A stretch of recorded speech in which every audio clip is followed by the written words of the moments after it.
Hello student, good morning. Welcome online classes.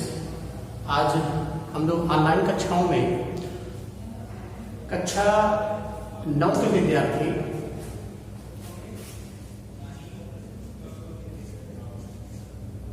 सामाजिक विज्ञान में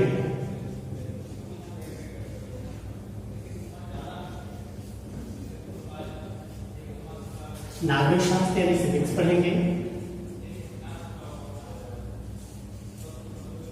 और इसमें जो हमारा लेसन था वो है लेसन नंबर 4,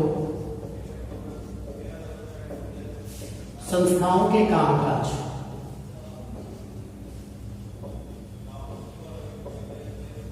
संस्थाओं के कामकाज।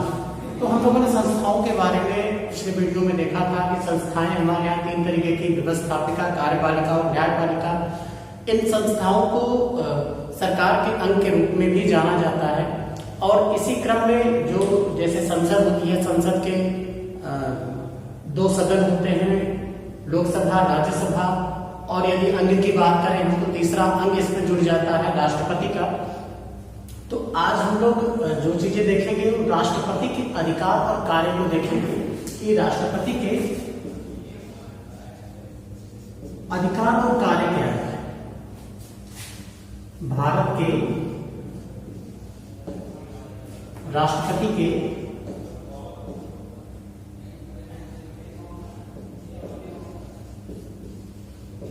अधिकार एवं कार्य क्या है।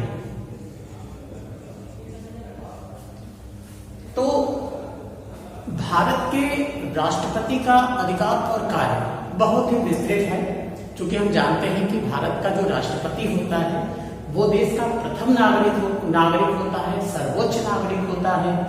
तो इस लिहाज से हम देखें तो उसके अधिकार और शक्तियां जो है वो अनंत हैं, विस्तृत हैं, लेकिन उन शक्तियों का उपयोग वो अपनी मर्जी के हिसाब से नहीं करता है। वो संसद की अनुमति से ही सारी शक्तियों का उपभोग करता है। तो इस तरह से हम बात करें तो राजनीतिक व्यवस्था में राष्ट्रपति राष्ट्र का प्रमुख होता है। राष्ट्रपति नाम मात्र के अधिकारों का प्रयोग करता है।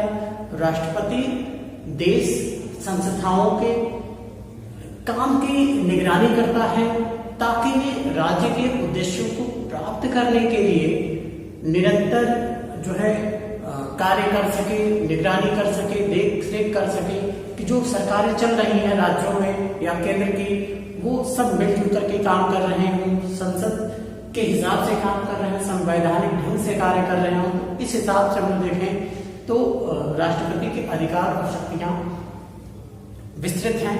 तो इसमें हम लोग पॉइंटों के हिसाब से देखेंगे। पहला पॉइंट इसमें है कि जो समस्त सरकारी कार्य हैं, जितने भी सरकारी काम होते हैं वो राष्ट्रपति के नाम पर ही किए जाते हैं। सभी कानून तथा जो प्रमुख संशोधन होते हैं, संशोधन का निर्णय या नीतिगत जो निर्णय होते हैं वो सब जो है राष्ट्रपति के नाम से ही जारी किए जाते हैं। क्योंकि राष्ट्रपति देश का प्रमुख होता है, देश का मुखिया होता है, तो सारे काम उसी के द्वारा, उसी के नाम पर किया जाता है। लेकिन जो है वो सारे काम प्रधानमंत्री देश का करता है। तो ये सारी चीजें होती हैं। सभी प्रमुख जो नियुक्तियां होती हैं वो राष्ट्रपति के द्वारा ही की जाती है। इसमें मुख्य न्यायाधीश, भारत का मुख्य न्यायाधीश सर्वोच्च न्यायालय में, या उनके अन्य जो न्यायाधीश होते हैं उन न्यायाधीशों की नियुक्ति, राज्यों में उच्च न्यायालय के न्यायाधीशों की नियुक्ति और राज्यों के राज्यपाल, चुनाव आयोग के आयुक्त की नियुक्ति, देश विदेश के जो राजदूत होते हैं उनकी नियुक्ति। तो ये सारी नियुक्तियां जो है वो राष्ट्रपति ही करता है, किंतु इन शक्तियों का प्रयोग केवल मंत्रिमंडल की सलाह पर ही करता है। वैसे तो राष्ट्रपति के पास बहुत सारी शक्तियां होती हैं, अधिकार होते हैं, कार्य होते हैं, लेकिन उनका उपभोग वो बिना मंत्रिमंडल की सलाह के नहीं कर पाता है। इस चीज को ध्यान रखेंगे। सभी अंतर्राष्ट्रीय जो समझौते होते हैं या संधियां जो होती हैं वो सारी जो है राष्ट्रपति के नाम से ही की जाती हैं। राष्ट्रपति भारत की तीनों सेनाओं का प्रधान सेनापति होता है। राष्ट्र सेनाओं का अध्यक्ष होता है। तीनों सेनाएं, थल सेना हो, वायु सेना हो या जल सेना हो, तीनों सेनाओं का वो प्रमुख होता है। और यदि हम बात करें तो हर एक सेना का सेनाध्यक्ष भी होता है, जिसे वायुसेना का जो है वायुसेना अध्यक्ष होता है, थल सेना अध्यक्ष होता है ना, जनरल होता है, एडमिरल होता है, नौसेना का एयर चीफ मार्शल वायुसेना का होता है। तो अध्यक्ष तो सेनाओं के होते हैं, लेकिन तीनों ओवरऑल सेनाओं का जो सेनाध्यक्ष होता है, सेनापति होता है, वो राष्ट्रपति होता है। राष्ट्रपति देश का प्रधान नागरिक होता है। वह केवल नाम मात्र की शक्तियों का प्रयोग करता है या ब्रिटेन की महारानी के समान कार्य अधिकार उसको प्राप्त होते हैं। वो केवल अधिकतर जो है अलंकृत होते हैं। वह देश की सभी संस्थाओं के कार्यों की निगरानी भी करता है। जितने भी संस्थाएं हैं जो कामकाज करते हैं, व्यवस्थापिका, कार्यपालिका और न्यायपालिका, उन तीनों संस्थाओं के कार्यों की निगरानी जो है, देख रेख जो है राष्ट्रपति ही करता है। भारत के सभी क्रियाकलाप राष्ट्रपति के नाम से ही किए जाते हैं। सरकार के सभी कानून तथा प्रमुख नीतिगत निर्णय जो है वो राष्ट्रपति के नाम से ही किए जाते हैं। इस तरीके से बहुत सारी शक्तियां हैं राष्ट्रपति के पास, बहुत सारे कार्य अधिकार, लेकिन उनका उपभोग जो है वो केवल मंत्रिमंडल की सलाह पर करता है। तो इस तरीके से ये राष्ट्रपति के अधिकार और शक्तियां हैं। ओके स्टूडेंट, हम लोग इसी क्रम में प्रधानमंत्री के अधिकार और शक्तियों के बारे में देख चुके। प्रधानमंत्री ही राष्ट्रपति के सारे जितने भी अधिकार और शक्तियां हैं उनका उपभोग करता है। तो उसके बारे में हम थोड़ा सा यहाँ पर देखेंगे। तो जो प्रधानमंत्री की जो शक्तियां और कार्य हैं, उसमें जो पहला कार्य है वो है मंत्रिपरिषद का निर्माण करना। मंत्रिपरिषद का निर्माण करना,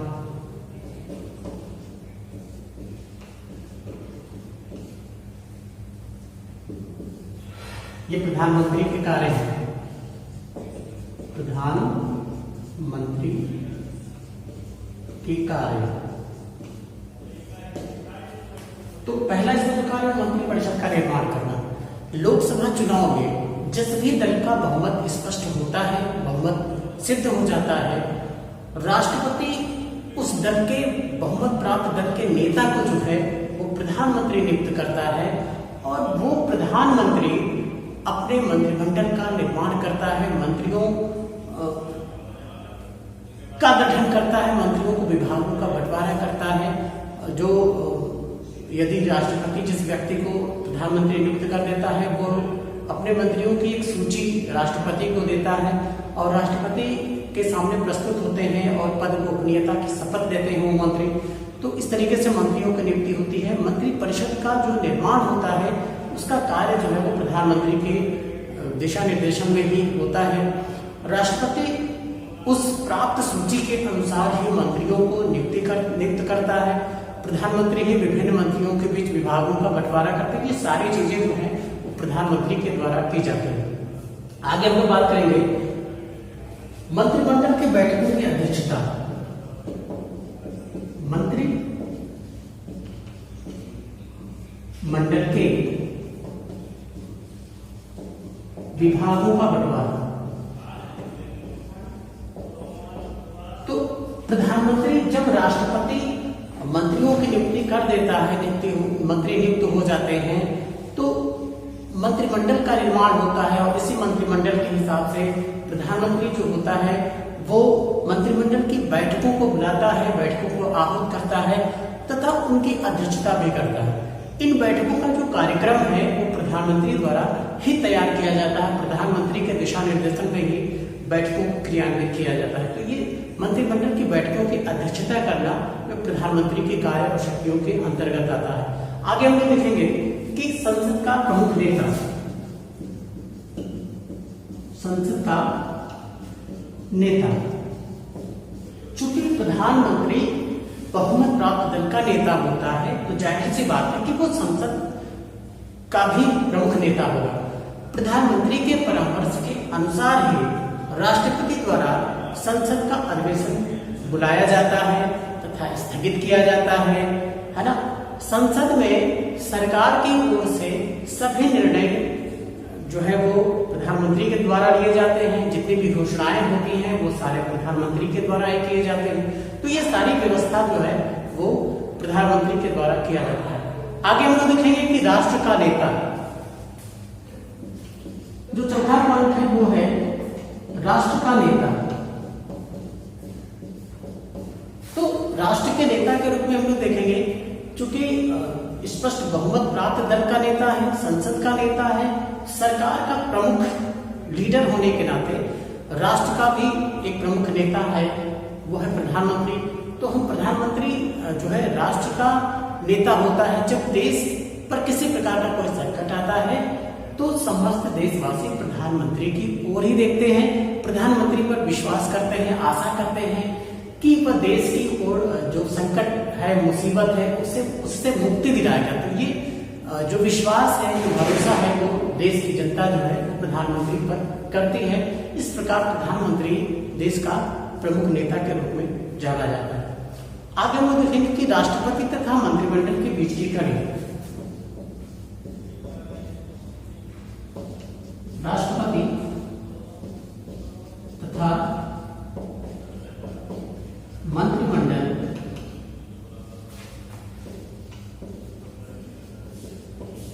के बीच की कड़ी। जो प्रधानमंत्री है वो राष्ट्रपति और मंत्रिमंडल के बीच की कड़ी के रूप में कार्य करता है।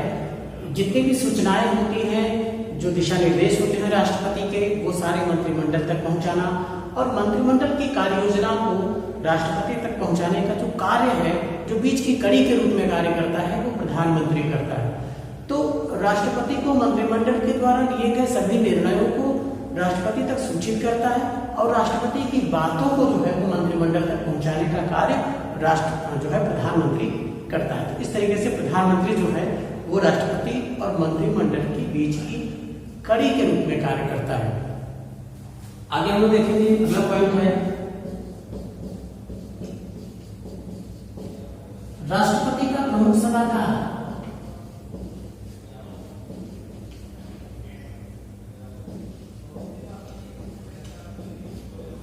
सलाहकार के रूप में, परामर्शदाता के रूप में कार्य करता है प्रधानमंत्री। यदि राष्ट्रपति को कार्यों के तरीके से दिशा निर्देशित करना है, उसे सलाह देना है, परामर्श देना है, तो ये कार्य जो है वो मुख्य सलाहकार के रूप में प्रधानमंत्री करता है। राष्ट्रपति अपने सारे कार्य जो है वो प्रधानमंत्री के परामर्श के अनुसार ही करता है। प्रधानमंत्री के परामर्श से ही वो जो सारी कार्य योजनाएं करता है, सारी नीतियों का निर्धारण करता है राष्ट्रपति।